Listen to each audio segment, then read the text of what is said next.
There is a moment in every empire's life when power becomes a liability. Not because enemies grow stronger, but because the system that created success begins working in reverse. That moment is invisible when it happens.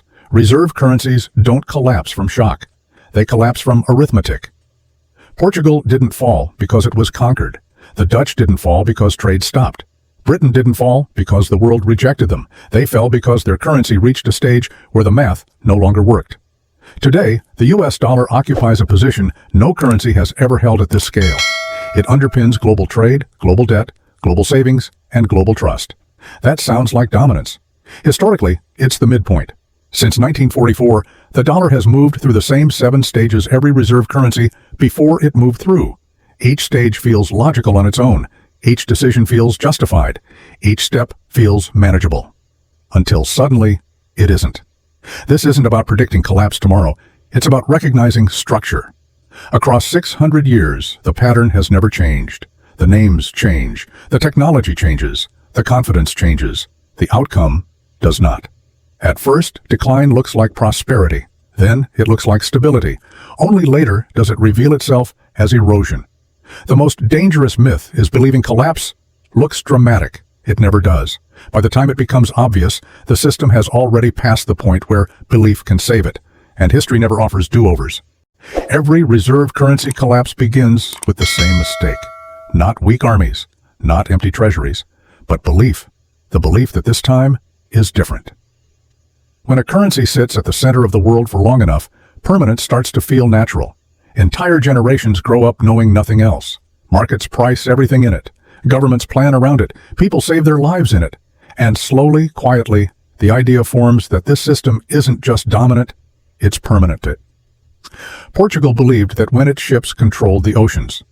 The Dutch believed it when Amsterdam became the financial heart of Europe.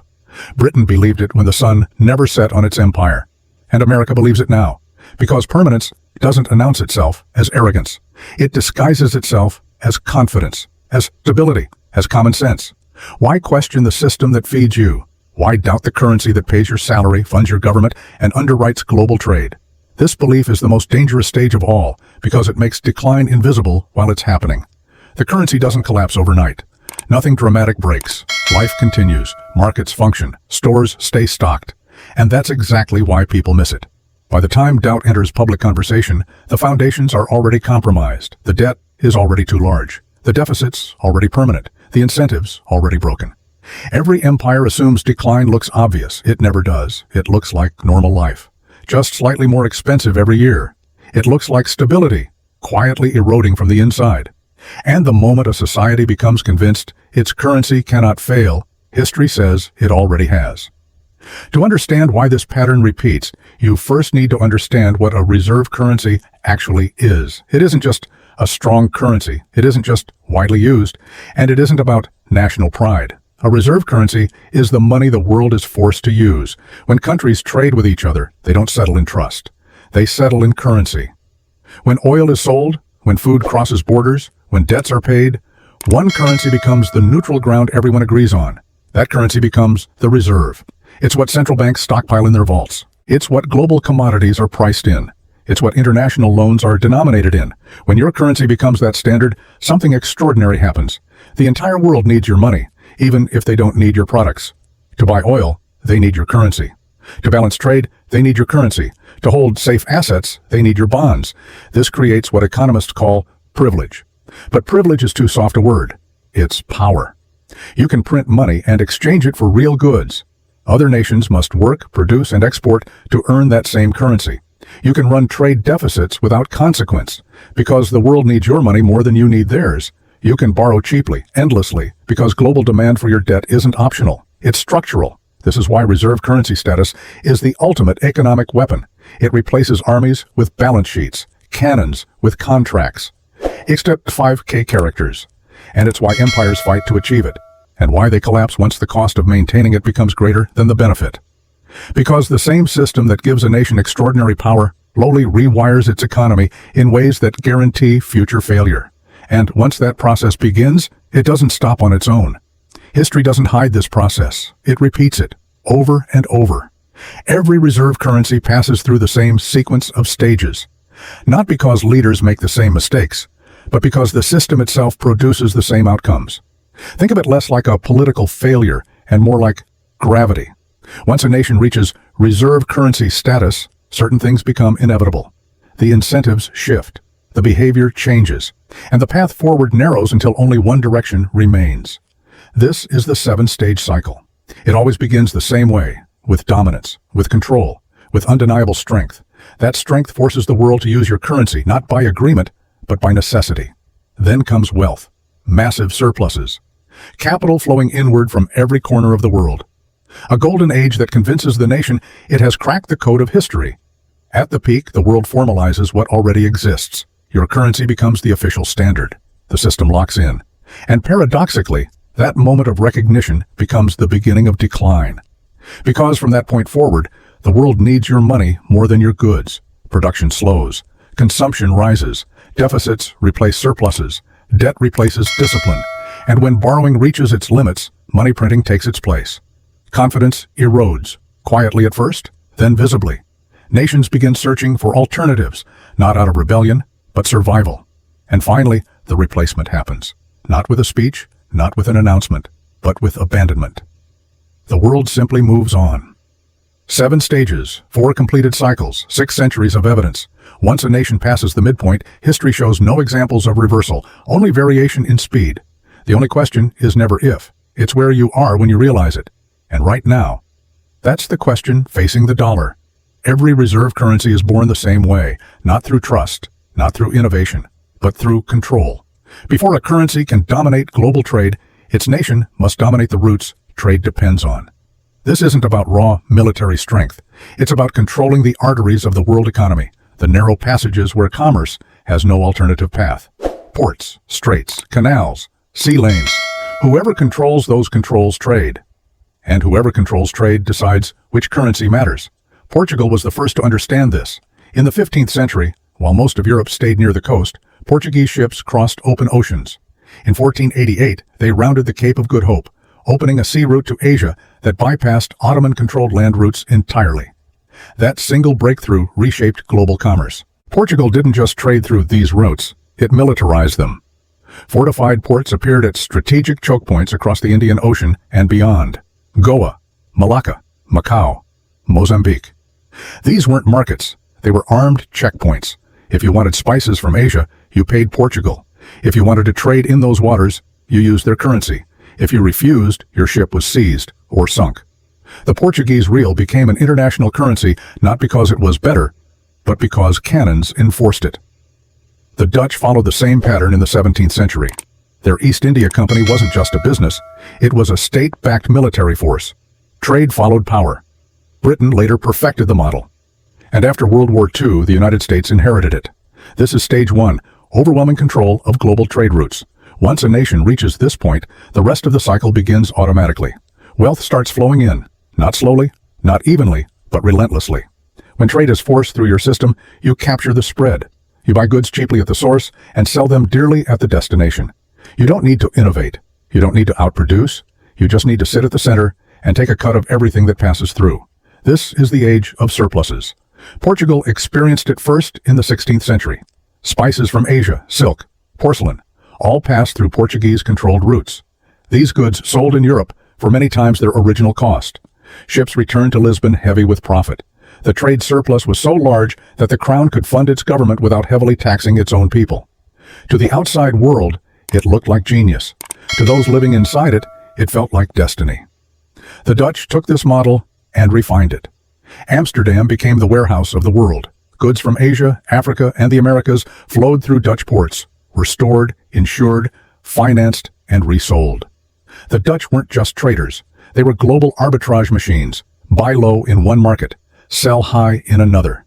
Capture the difference. The surplus built immense wealth. Canals lined with mansions, merchants richer than kings. A society convinced it had discovered a permanent advantage. Britain followed in the 19th century.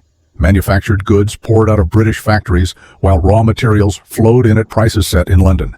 The trade surplus financed an empire. Railways, shipyards, financial markets. London became the financial capital of the world. After World War II, the United States experienced the largest trade surplus in history. Europe and Asia were rebuilding. American factories stood untouched. The world needed machinery, steel, automobiles, and consumer goods, and America supplied them all. Dollars flooded into foreign central banks faster than they could be spent. Gold piled up in Fort Knox. The surplus felt endless. This is stage 2, the accumulation phase, and this is where every empire makes the same mistake. They assume the surplus is permanent. At some point, the world stops treating dominance as temporary and starts treating it as law. That moment is stage 3. This is when reserve currency status becomes official. What was once enforced through power is now written into agreements, treaties, and institutions. The world doesn't just use your currency, it builds systems around it. For Portugal, this happened in the early 16th century. Trade contracts across Europe and Asia were denominated in the real. Merchants didn't debate it, they accepted it as the standard. The system locked in. For the Dutch, it happened in the mid-17th century. The guilder became the currency of international finance. Bills of exchange were written in guilders. Even foreign empires used Dutch money because Amsterdam's markets were the deepest and most liquid in the world. Britain reached this moment after the Napoleonic Wars. In 1815, the Congress of Vienna formalized what had already become reality. The pound sterling was recognized as the global standard. The gold standard spread, but in practice, it was a pound standard. Britain set the rules. Everyone else followed them. The United States reached its peak moment in 1944. At Bretton Woods, 44 nations gathered and redesigned the global financial system. Other currencies were pegged to the dollar was pegged to gold. The IMF and World Bank were created to manage the system. This was the most explicit reserve currency agreement in history. And this is the part no one likes to admit. Stage 3 is the high point, the absolute peak. Because once the world officially adopts your currency, it stops needing your products. It needs your money. From that moment on, the incentives flip. Production becomes optional. Consumption becomes easy. Deficits become necessary. The system that crowned you also planted the seeds of decline. And once that switch flips, there's no switch to flip back. Once reserve status is formalized, a trap snaps shut. The world now needs your currency more than your goods, and that single shift changes everything. Factories don't disappear overnight. Workers don't vanish, but incentives begin to rot. Why struggle to produce when you can import? Why export goods when exporting currency is easier? This is the hidden mechanism behind every reserve currency decline. For the global system to function, your money must circulate everywhere. That means you must send it abroad. And the only way to do that, year after year, is to run trade deficits. This is the Triffin dilemma. In simple terms, the same force that makes your currency global also makes your economy fragile. Stop running deficits, and the world runs short of money. Keep running deficits, and your currency weakens. There is no third option. Every reserve currency faces this contradiction. Each chooses the same path, not because leaders are foolish, but because the system allows no alternative. Portugal stopped exporting and started importing. The Dutch shifted from production to finance. Britain moved from manufacturing to living off overseas investments. Wealth was no longer created. It was extracted from the past. At first, the transition feels painless. Incomes stay high. Stores remain full. Credit is abundant. When production fades, the illusion remains. This is what makes stage 4 so dangerous. The nation doesn't feel poor. It feels comfortable. Wealth still appears everywhere. Cities look rich. Consumers spend freely. Governments expand programs. Living standards seem high. But none of this is powered by new value creation. It is powered by stored wealth. Portugal learned this in the mid-1500s. Instead of exporting goods, it imported nearly everything. Grain, textiles, manufactured products. Payment came from gold and silver pulled from overseas holdings. As long as that metal arrived, nothing felt wrong. The crown spent lavishly. Palaces rose. Courts expanded. Military costs ballooned to defend trade routes that were growing harder to control. No one noticed the shift because money kept flowing, but it was no longer income. It was liquidation. The Dutch followed the same path later. After decades of surplus, production faded. Citizens lived off accumulated capital. Investment moved from factories to lending. The Netherlands became Europe's banker instead of its workshop. Returns still arrived. But nothing new was built. Britain repeated the pattern in the early 20th century. Manufacturing declined, while overseas investments funded consumption at home. The country looked wealthy, but the engine had stalled. This is stage 4, living beyond means. The United States entered this phase quietly. No announcement, no emergency, just a shift that almost no one noticed at the time. In 1971, the United States ended the last link between the dollar and gold. From that moment on, the trade surplus that had defined American power after World War II never returned. What followed wasn't collapse, it was convenience. Factories began moving overseas, cheaper labor, higher margins. Consumers benefited from lower prices. Corporations benefited from global supply chains. Politicians benefited from growth without sacrifice. Imports rose, exports lagged, and the trade deficit became permanent. By the 1980s, the United States was importing far more than it exported. By the 2000s, the deficit had exploded into the largest in history. Hundreds of billions of dollars every year flowing out, paid for not with goods, but with currency. Dollars were exported instead of products, and it worked. For a long time. Store shelves stayed full, inflation stayed low, living standards appeared high. The world accepted dollars because it needed them for reserves, trade, and debt. But this was the same illusion every empire experienced. America wasn't getting richer. It was spending its position. Manufacturing hollowed out. Skills disappeared. Supply chains stretched across oceans.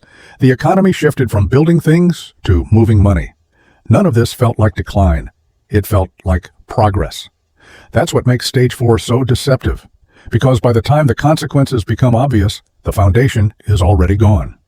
When deficits grow large enough, borrowing stops being a choice and becomes a necessity. When borrowing reaches its limit, only one option remains. You print. This is Stage 5. Every reserve currency reaches this point, not because leaders want to destroy their money, but because the system leaves no alternative without immediate pain. Raising taxes is politically toxic. Cutting spending triggers unrest. Reducing deficits crashes growth. Printing money feels painless by comparison. Portugal reached this stage in the mid-1500s. As trade revenues fell and costs rose, the crown debased the real. Coins contained less silver. More currency circulated than the economy could absorb. Prices climbed. Trust eroded. Merchants noticed first. They demanded more coins for the same goods. Some rejected the real entirely. The currency did not collapse overnight. It slowly leaked value. The Dutch followed in the 18th century. War and empire strained finances. Borrowing grew expensive. Printing filled the gap. The guilder lost its reputation for stability, and once that cracked, it never fully returned. Britain repeated the pattern through 2 world wars. To survive, it printed. Gold backing ended. The pound was devalued repeatedly, erasing purchasing power and global confidence. The pattern never changes, because debasement seems temporary, but permanently destroys confidence once discipline is abandoned globally. The United States entered Stage 5 without calling it that. In 2008, the global financial system froze. Banks failed. Credit vanished. And to prevent total collapse, the Federal Reserve did something unprecedented. It created trillions of dollars out of nothing. This was called emergency policy, temporary, necessary, a one-time response to an extraordinary crisis. But emergencies have a habit of becoming normal. From 2008 to 2014, more than $3 trillion were created through quantitative easing. Markets stabilized. Asset prices rose. The crisis faded from memory, and the lesson absorbed by policymakers was simple. Printing worked. Then came 2020, a global shutdown, economic paralysis, and this time the response was faster and far larger. In just 2 years, more than $7 trillion were created. Stimulus checks, corporate support, government spending on a scale never seen outside World War.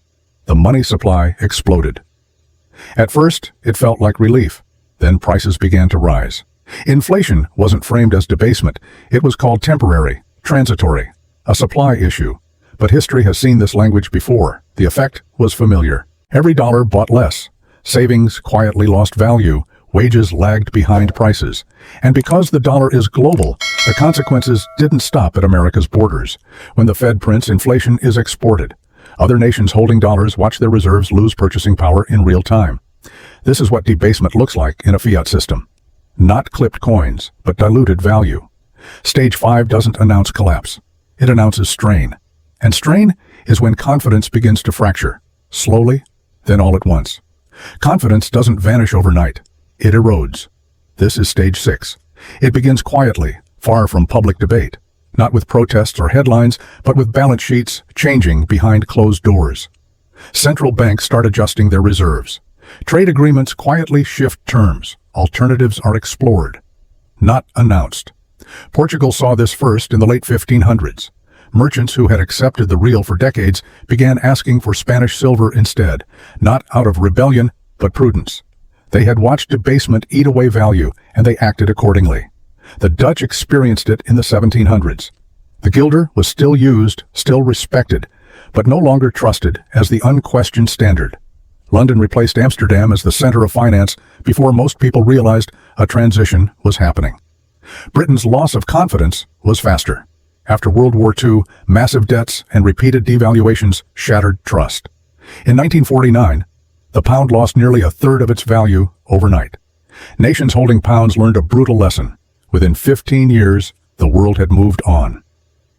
This stage always looks the same. The currency still functions, markets still operate, governments insist stability remains. But behind the scenes, exits are being prepared. And once confidence breaks at the institutional level, it never fully returns. That's where the dollar stands now, not collapsed, not rejected, but quietly questioned. And history shows that once the questioning starts, the countdown has already begun. The signs are already visible, if you know where to look. Nations are not abandoning the dollar in anger. They are doing it quietly, carefully, gradually. The way you leave a building you are no longer sure is safe. China began reducing its dollar reserves years ago. At the same time, it accelerated gold purchases. Not dozens of tons, but thousands. Official numbers tell only part of the story. Unofficial estimates suggest far more. Gold does not default. It cannot be sanctioned. It cannot be printed. Russia moved after sanctions in 2014. Treasury holdings were liquidated. Dollar exposure was cut sharply. Reserves shifted into gold and alternative currencies. This was not ideology. It was survival. Then coordination followed. Brazil, Russia, India, China, and South Africa began discussing alternatives to dollar-based trade. Not as protest, but as insurance.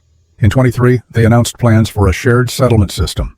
Incomplete by design, the signal mattered more than structure. Even the petrodollar foundation cracked. Saudi Arabia accepted yuan for some oil sales to China, quietly and selectively. Central banks followed. Dollar reserves declined steadily, drifting into euros, yuan, and gold.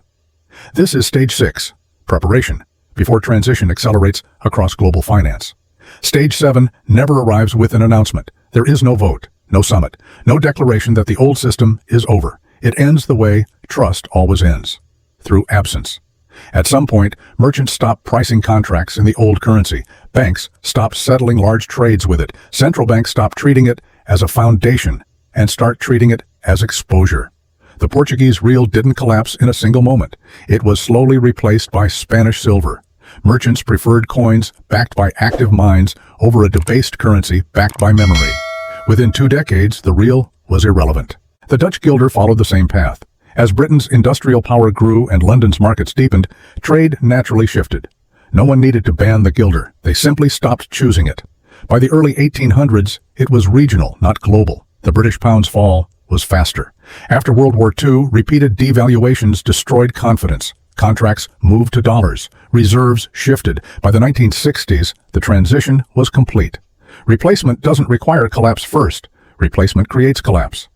Once a new standard gains momentum, the old one loses demand. And when demand falls, value follows, quickly.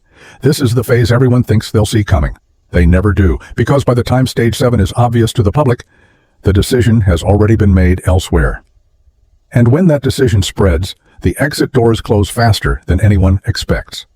So what replaces the dollar?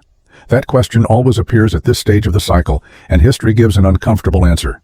There is never a clean successor waiting. When the Portuguese real collapsed, it was not replaced by design. Spanish silver took its place because Spain controlled massive, continuous production. When the guilder declined, Britain did not declare a takeover. Its industrial output and naval power made the pound unavoidable. When the pound fell, the dollar replaced it not through diplomacy, but because America held most global gold and the only intact industrial base. Replacement follows power, not intention. Today, no single currency meets every requirement.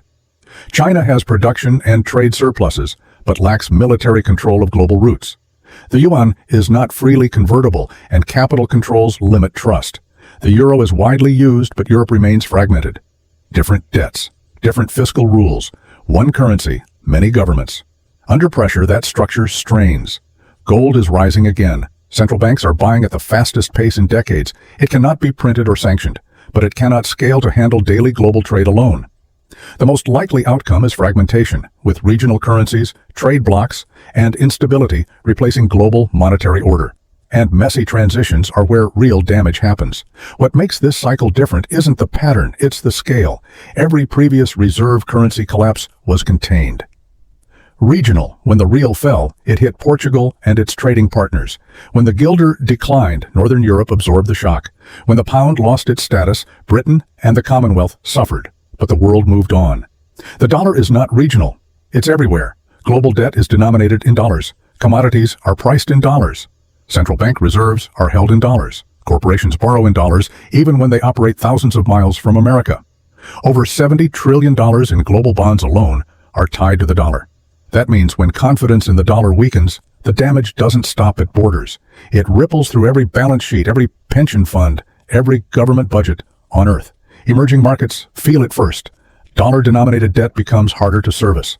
Currencies weaken. Inflation spikes. Defaults spread. Then corporations feel it. Companies that borrowed cheaply in dollars face rising costs and falling demand. Bankruptcies follow. Then governments feel it. Reserves lose value. Budgets strain. Social systems crack under pressure. This isn't just a currency transition. It's a systemic reset. And resets are never gentle. They don't happen evenly. They happen in waves. Slow at first, then fast enough that institutions can't react in time. That's why the decline of the dollar isn't just another chapter in history. It's a global stress test, and no one knows who passes. This is where the story stops being abstract. Reserve currency collapse doesn't punish governments first. It punishes people. When the Portuguese real failed, it wasn't kings who suffered most. It was merchants whose savings evaporated. Families who had stored wealth in coins that no longer held value. Generations of work erased quietly. When the Dutch guilder declined, Amsterdam's middle class was hollowed out. Savings lost purchasing power. Investments denominated in the old system stopped protecting anyone. When the British pound fell after World War II, an entire generation was impoverished. Pensions paid in pounds bought less each year. Bonds once considered safe destroyed wealth through inflation and devaluation. This is how currency collapse actually feels. Not like a crash, like slow theft. Prices rise faster than wages. Savings shrink without being touched. The future costs more than the past ever planned for. And this is already happening. Since 2020, the dollar has lost a significant portion of its purchasing power. What once felt affordable now feels out of reach. Housing, food, energy, education, everything costs more, not because it became scarcer, but because the unit measuring value became weaker. This is the human cost of stage 5 and 6. Not headlines, not charts, but lives slowly compressed. And history shows that once this process begins, it doesn't stop on its own. This is the moment where panic usually enters the conversation. So let's be precise about what this is and what it isn't. This is not a prediction that the dollar collapses tomorrow. It's not a claim that the United States will suddenly fail. And it's not a call to abandon everything you know. History doesn't move in explosions, it moves in probabilities. Ickish. Every reserve currency followed the same trajectory, not because leaders were corrupt or incompetent, but because the math made alternatives impossible. Deficits compound, debt accumulates. Printing replaces discipline. Confidence erodes. The dollar is not immune to this math. Right now, the United States sits in the late stages of the cycle. Massive deficits. Structural dependence on money creation. Declining confidence abroad. Quiet diversification by institutions that can't afford to be wrong. This is what late-stage decline looks like. The timeline doesn't promise exact dates. It offers ranges. The Portuguese real lasted about 80 years. The Dutch guilder lasted roughly the same. The British pound lasted just over a century. The dollar became the world's reserve currency in 1944. We're already past the average lifespan. That doesn't mean collapse is immediate. It means the margin for error is gone. From this point forward, every shock matters more. Every crisis accelerates the process. Every round of printing shortens the runway. And once the final stage arrives, it doesn't give warnings. It arrives when the system can no longer pretend. There is one final detail that makes this cycle more dangerous than any before it. This time, there is no outside system waiting to absorb the shock. When the pound collapsed, the dollar was ready. When the guilder declined, British industry was rising. When the real failed, Spanish silver flooded global trade. Today, the dollar sits at the center of everything, and there is no clear replacement strong enough to take its place smoothly. That means the transition won't be a handoff. It will be a vacuum. And vacuums don't stay empty. They create volatility, confusion, competition, fragmentation. In that environment, wealth doesn't disappear evenly. It transfers. Those who understand the cycle reposition early, quietly, over years, not through panic, but through preparation. This is what Portuguese merchants did when they moved to Spanish silver, what Dutch bankers did when they shifted to London, what British elites did when they moved capital into dollars after World War II. They didn't predict collapse. They recognized pattern. And this is where the story turns from history to choice. Because knowing the cycle doesn't require fear. It requires awareness. Currencies rise and fall. Systems reset. That has always been true. What changes is who sees it early enough to avoid being the last one holding the old standard when confidence finally breaks. History doesn't warn loudly. It whispers until it doesn't. And the people who listen early don't escape collapse entirely, but they don't get crushed by it either. So what do you do with this information? Not panic, not denial, and not blind faith that someone else will fix it in time. The people who survive currency transitions aren't prophets. They don't time the collapse perfectly. They don't abandon society or bet everything on one idea. They diversify. They understand that holding all of their wealth in a single currency, especially one in the late stages of a historical cycle, is not safety. It's exposure. That doesn't mean abandoning the dollar if you live inside its system. You need it to function day to day. But it does mean recognizing that savings, pensions, and long-term wealth behave differently when confidence erodes. Across history, the same assets preserved value during transitions. Productive businesses, real assets, land, commodities, things that exist regardless of what unit they're priced in. The mistake people make is waiting for certainty. A certainty only arrives after the transfer is complete.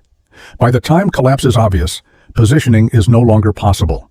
The exits are crowded, prices have adjusted, and the opportunity to protect purchasing power has already passed. This is why understanding the cycle matters, not to predict the exact moment, but to recognize the phase. And right now, by every historical comparison that exists, the dollar is no longer in its rise. It's no longer at its peak. It's in transition. The reserve currency cycle is not a conspiracy. It is not ideology, and it is not a theory waiting to be proven. It is a record. 7 stages, 6 centuries. Every global reserve currency without exception. They do not fall to invasion. They do not collapse from catastrophe. They fail because of arithmetic, slow at first, then faster than anyone expects. Portugal believed it was different, until it wasn't. The Dutch thought finance would save them. It didn't. Britain assumed empire guaranteed permanence. It never does. Now the dollar stands where they once stood. Not collapsing, not rejected, but no longer unquestioned. Stage 5 is here. Stage 6 is unfolding quietly. Stage 7 never announces itself. It arrives when confidence finishes breaking. History does not care about power, pride, or belief. It only responds to deficits, debt, and debasement. Those who understand this are not panicking. They are watching, adjusting, preparing, just as smart money has done before every transition. Because when cycles end, wealth does not disappear. It moves. And the final question is simple. Will you recognize the pattern in time or realize it only after the transfer is complete?